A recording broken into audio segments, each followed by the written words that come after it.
Okay, isang mapagpalang araw mga kateknisyan, mga ka-DIY, mga ka-master. Meron po tayo ditong repair na mixer. Ito po ay nasa 6 channel. So, ang brand po nito ay Concert. Yan. So, ngayon, testing natin kung saan ang mga may problema dito. So, may power naman siya. Yan, ka-Bluetooth.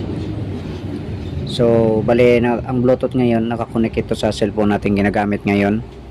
Bale, volume muna tayo kung tumutunog siya.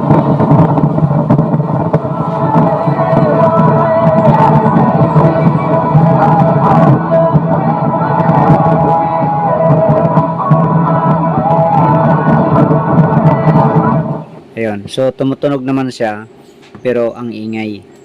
Tapos kahit naka-off itong volume, ayan o, ingay siya. Ito i-select natin sa hindi Bluetooth. Ayan. So maingay pa rin siya. Bale, subukan natin. So sa Bluetooth gumagana siya pero maingay. So sa madaling sabi, lahat talaga itong ano niya, kasi main volume pa lang maingay na. Ayan o, maingay na. So ang gagawin natin, testing muna natin ang per channel kung gagana lahat ito. So gamit tayo ng cord.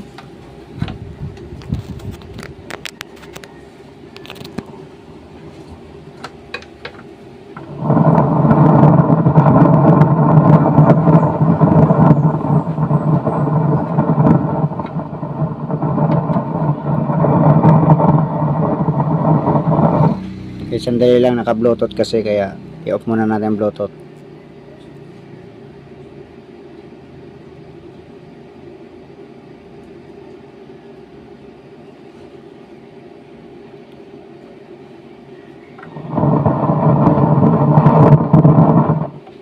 Okay, so punta tayo sa music muna.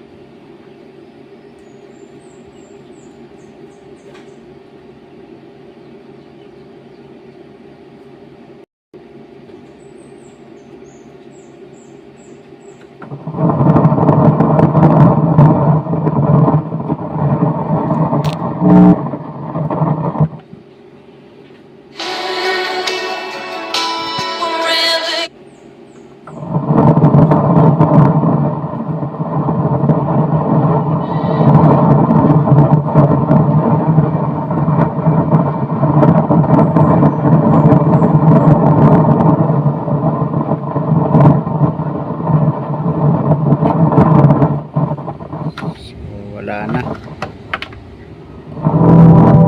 Okay, so dito sa 1, ito,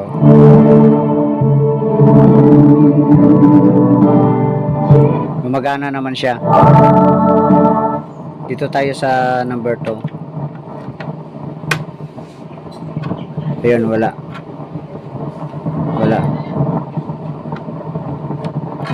Number 3 tayo.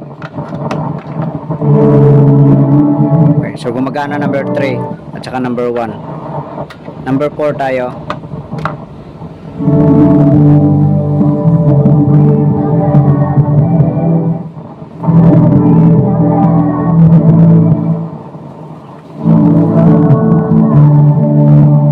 So gumagana din. Number 2 ang wala. Ayun, number 2 ang wala. Number 1 gumagana. Number 2 wala. Number 3 meron, gumagana rin. Number 4, yan. So gumagana rin ang number 4. So number 2 lang ang wala. Tapos subukan natin dito.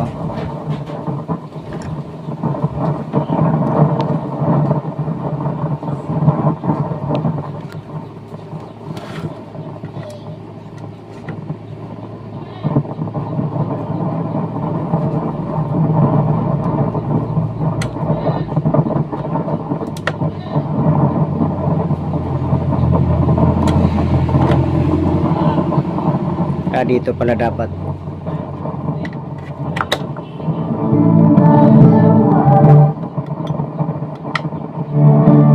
So gumagana naman. Yung number 5 gumagana naman. Sumuno kasi ito.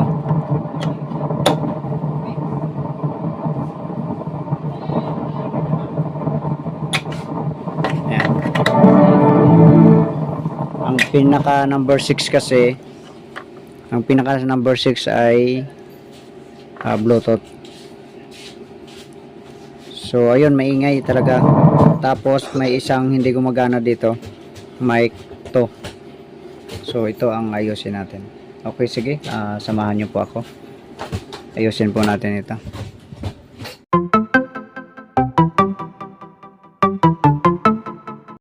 Ito na buksan na natin. So ito ang kanyang board. Yan, isahan lang. Kailangan talagang tanggalin lahat bago matanggal ito.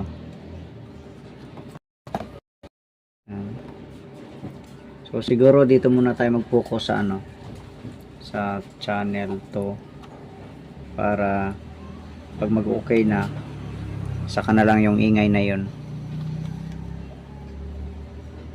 So sa palagay ko ay ito. Yung ginamit dito ng mga IC ay chips 4558 yung chips na IC.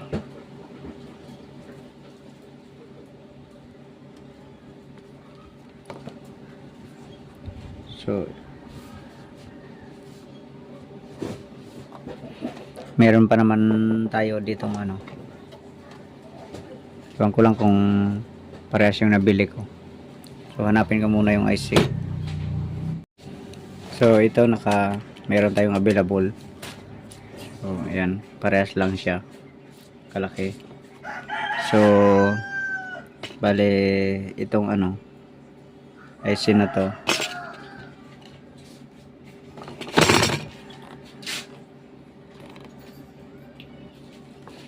itong IC na to, dalawa ang dinadala niya. So dito, tapos may individual sila dito. Ito mayroon siyang pinaka input dito. Ito naman yung isa, ito naman yung isa, ito naman yan. So dito input niya diretso siya dito. Ayan. Tapos out niya, yan, dalawa yung out ng ito. Tapos may individual naman dito. So ito muna ang tanggalin natin.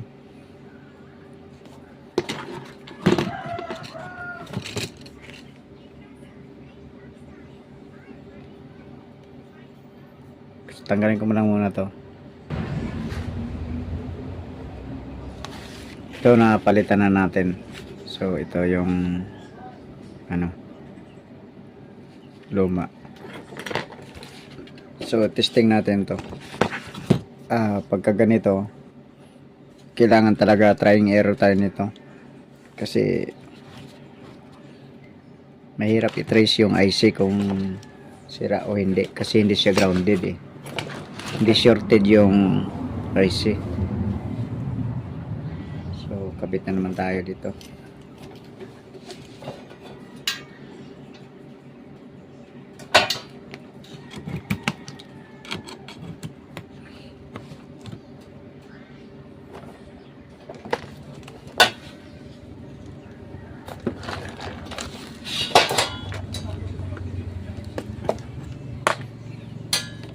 Bale 5 volts lang pala ang supply nito. 5 volts lang to.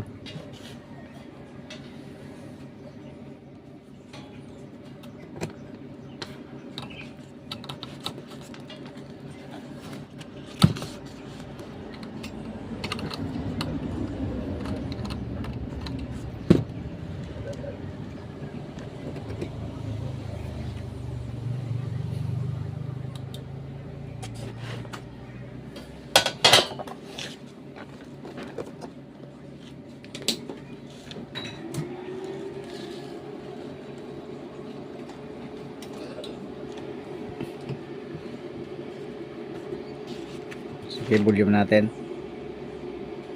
Ayun, nawala. Oh, meron.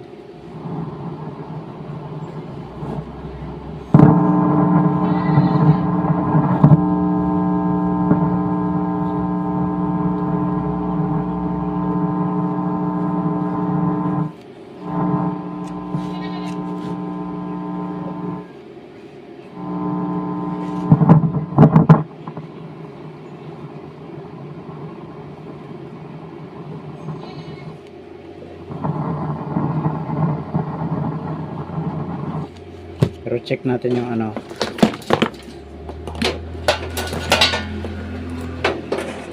Yung channel to.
Meron na siya.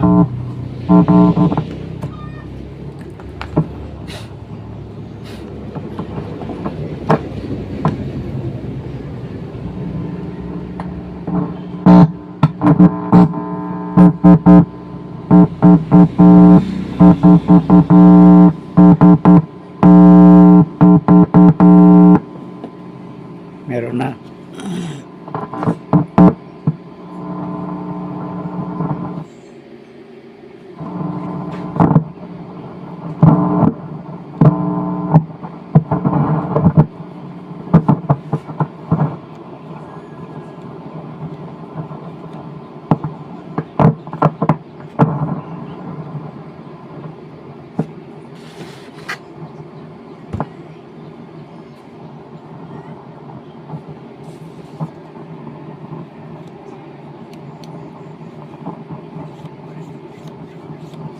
Okay na. Subukan muna natin ikabit dito. Kabit muna natin. Okay, ito. Bale, sa wakas, mahigit 3 oras din na troubleshoot. So, 3 piraso yung nakita natin na sira. Bale, 4558. At halos ang natandaan ko lang dito kung saan ko banda nakita na nakuha yung isa na sira dito ay yung dito banda. So ang dalawa hindi ko na matandaan kung saan ko na yan nakuha kasi halos tinanggal ko po yan lahat ng IC na 4558. So medyo natagalan din ako na mag troubleshoot. Ito i-testing muna natin. Pakita ko muna sa inyo. Pindutin natin power. Ayan. Ito yung channel 1. Volume na master. Channel 1. Ayan. So, okay. Normal siya. Dito tayo sa channel 2. Medyo maluwag pala to dito.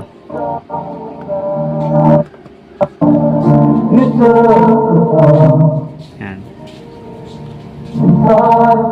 So okay na, tumutunog na dito channel 2. Yan. Channel 3 tayo. Yan.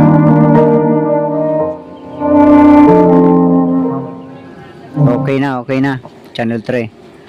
Channel 4 tayo. Yan. Okay. So, maganda. Wala nang ingay. Wala na.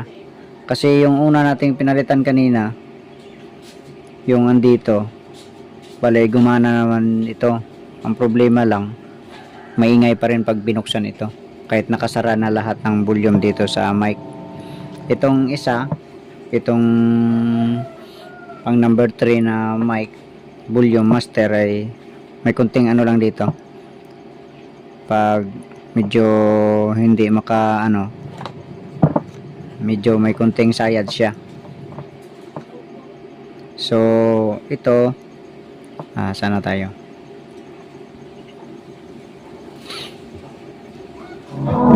Ayan, to normal na, channel 4 normal na.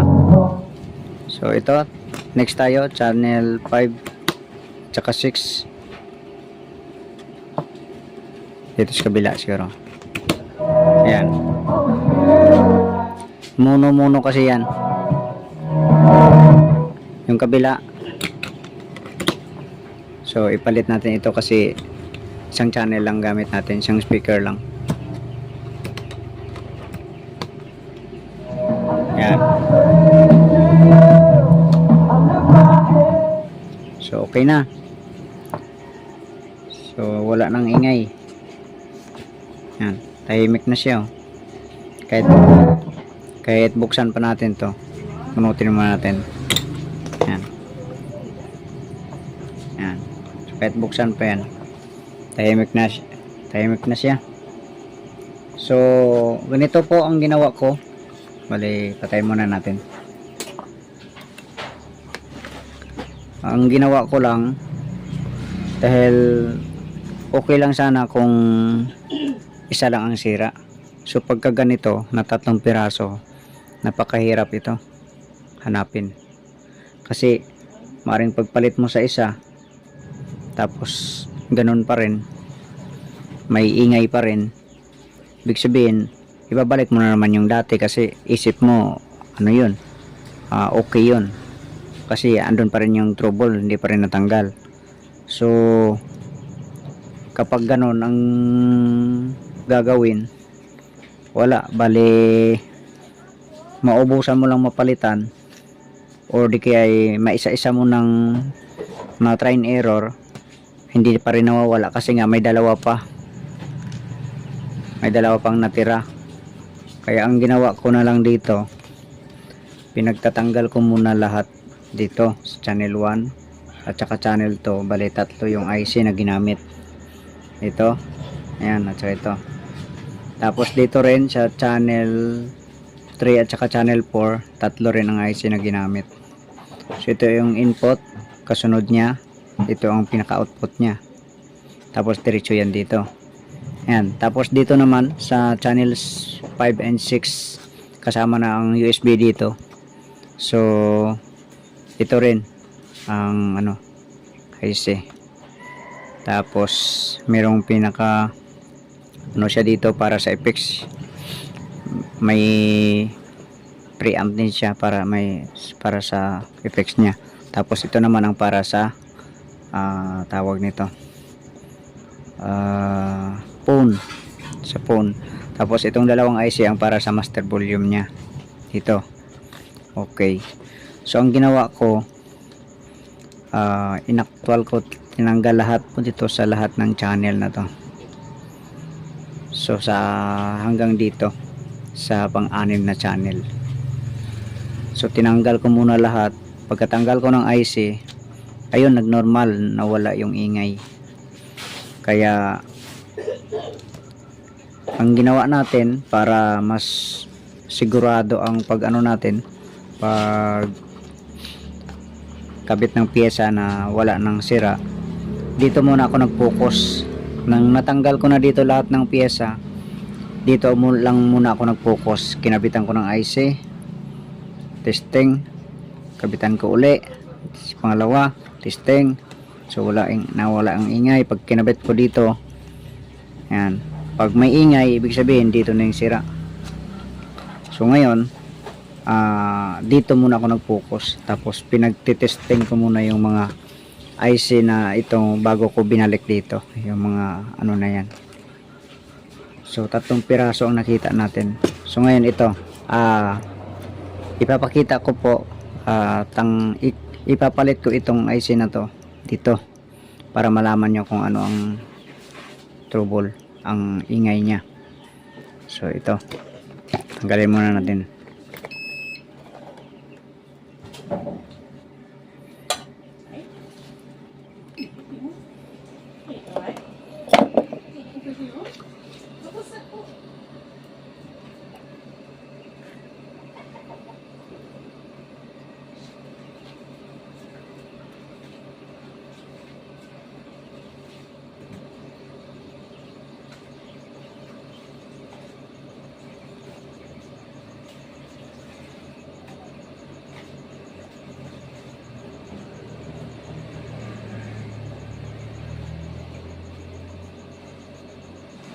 Yan. So papalitan natin.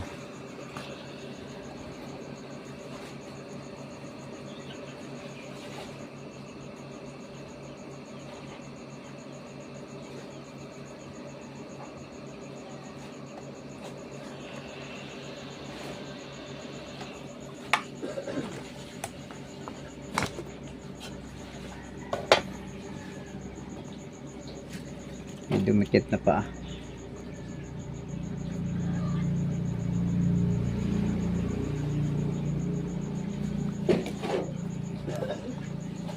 So okay lang sana kung isa lang ang sira, mas madali siyang i-trace. Pero kapag 2-3 na ang sira, mahihirapan ka talaga. Kaya kailangan mong tanggalin lahat. Tapos isa-isahin mo sa isa, focus ka lang sa isang channel. So ito, bale pinalitan natin. Ito yung mga sira na to na inano natin, nakita. So binalik natin para mas mapakinggan nyo. Saksak natin. Power. Ito may power na. Pinutin natin amplifier. Volume tayo dito. Ito sa master. Tapos volume tayo dito. Ayan o. Walang nakaano na input yan. Walang nakakabit. So yan ang resulta. Ang ingay. Pagka ganon, IC talaga yan. Kung tutuusin, bagong hinang natin, may sabi mainit pa yung IC. Dapat mawawala yung ano na yan. Kasi ano yan may leak yan may leak yung IC. So kadalasan dyan kapag sa mga standard na piyesa, hindi chips, pero 4558 pa rin ang kanyang number. Pag initin siya, nagno-normal. Ito kahit mainit, baliktad ito. Pag malamig, medyo hindi pa masyadong maingay. Habang umiinit siya, mas lalong umiingay. Ayan o, volume ano. Pero pag kinabitan ng ano yan, ng signal, tumutunog yan.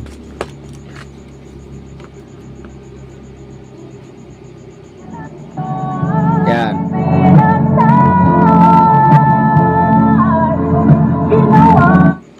Baka maka-copyright tayo. So i-post ko muna yung ano, yung kanta. Yan. So volume. Yan. So naka-post yung kanta niyan. So pindutin ko yung ano, pindutin ko yung music. Yan. Yan. So yun ang ano, yan ang issue. Yun ang talagang ang hirap hanapin. So sana ay nakuha nyo yung idea, bali technique natin para pag mag troubleshooting kayo ay ganun din. Sa totoo lang, nakaranas din ako sa ibang brand na mixer. Hindi ko nadala sa bahay, bali nag home service lang tayo. Hindi ko talaga na ano yun, naayos. Pero kung pinadala niya siguro sa bahay, dito sa bahay, talagang baka naayos pa yun.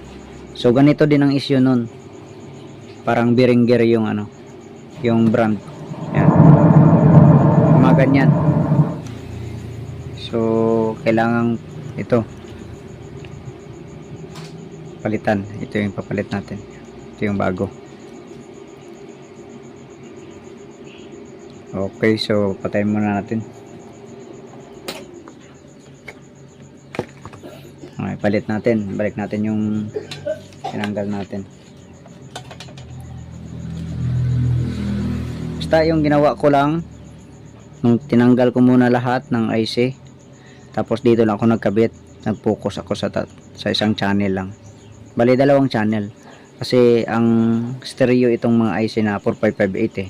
So ang dala na nito ay itong channel 1 at saka channel 2. Dalawa na ang dala niyan.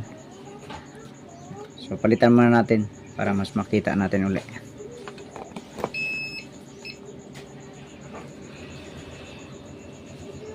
Yung dalawa na to, itong dalawa, parehas lang yan ang trouble.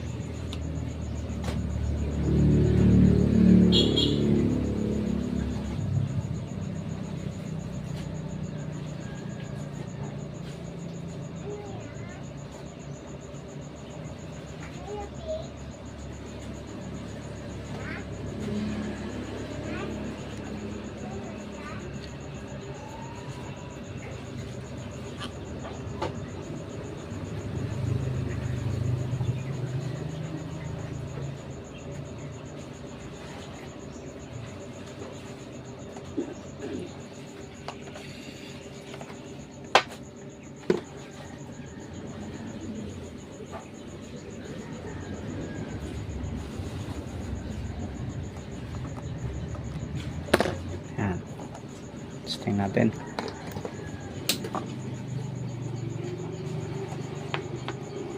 Ito naka-volume na to. Master niya. Volume tayo.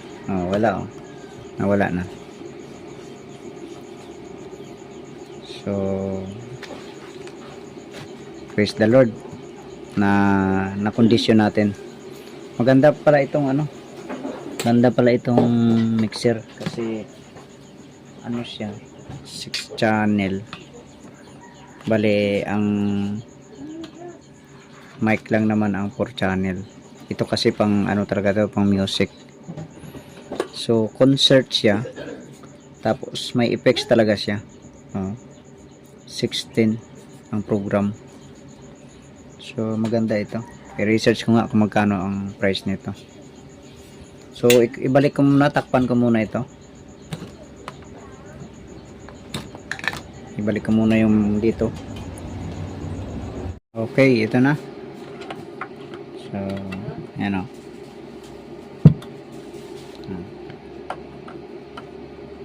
Pali, naka-bluetooth tayo. Ito pala, number 3 pala yung yung volume na medyo pag naka-off na siya, may konting sayad. Ayan. So, naka-bluetooth tayo. Ayan, buksan natin.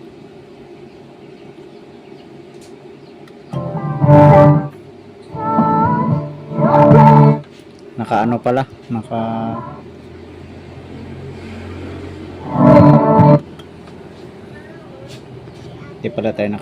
hindi pala naka-connect sa Bluetooth, naka-connect pala yung cord natin sa cellphone. Ayan.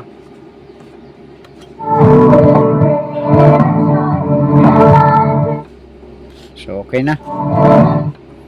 Ganda na. Ito yung effects. Ito tayo. Effects.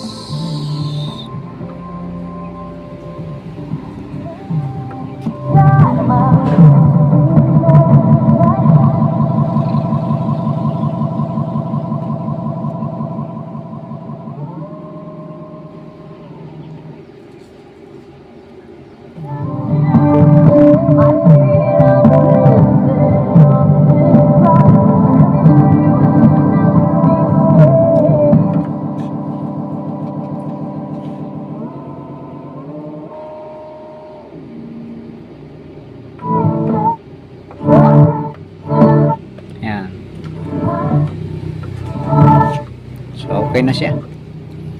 Good condition na. Okay, sige. Hanggang dito na lang video natin. God bless po sa inyong lahat. The greatest love that anyone